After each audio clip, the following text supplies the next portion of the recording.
Ассалаумағалейкем, құрметті жамағат. Менің есім Ғалиасқар.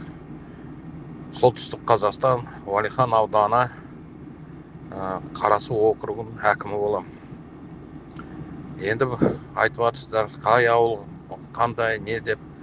Енді нақты келгенде өздеріңіз келіп, әр ауылды аралап көргендеріңіз дұрыс. Енді өз ауылыма келгенде айтып жатырмын, келіңіздер, өздеріңіз бір ауыл болыңыздар, өздеріңіз әкім сайлаңыздар, өздеріңіз мектеп директорын тағайындаңыздар, сондай ауыл ашыңыздар.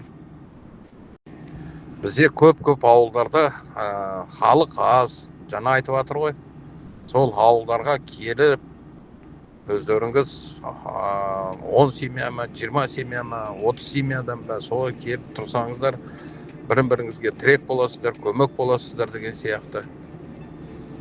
Міне жуырда Нәби бауырымыз келді, өзім қарсы алып, көрсетіп, мал орталығына апарып, сосын айттым, басқа ауылдарға барасыз ба, көресіз ба деп. Ол айтты, осы жерде мен түгел сұрақтарымды шештім деп. Енді үй жаққа барып, сол дайындалам деп кетті ол кісі. Ассалаумағалейкем.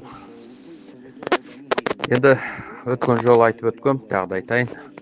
Мынау Алматыдан Астанаға дейін бір пойызбен келесіздер. Содан кейін Астана Қызылту деген пойызбен Қызылтуға келесіздер. Қызылту станциясына. Ол Уәлихан ауданы, Кешкенекөл орталығы. Сол орталығы Кешкене бұрын Қызылту деген аты болған, сол вокзал Қызылту деп қалды аты. Сол үшін Астана Қызылту деген пойызға отырып, кешкі сағат 10-да шығады Астанадан, таңғы сағат 10-да бізде болады. Енді демалып келесіздер, сосын енді ертерек айтасыздар, біз осылай шығып едік деп. Сол неден вокзалдан қарсы аламыз. Сосын қай жерге апар дейсіздер, қай ауылға апар дейсіздер, түгел ауылдарды аралатамыз, көрсетеміз, орталықты көрсетеміз.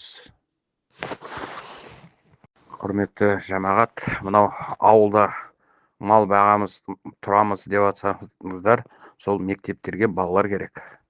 Сіздер балаларыңызды ауданда оқытамыз дейсіздер. Сонда ауылға өздеріңіз жай қарабас болып келесіздер ме? Біз ауылдарды көтерейік деп жатырмыз ғой. Балалармен келіңіздер, мектептер істегендей. Мектеп жабылса ауылда болмайды. Соны біліңіздер. Сосын аудандағы малды ауылға кеп баққызбайды. Өз ауылдың өз малдары бар.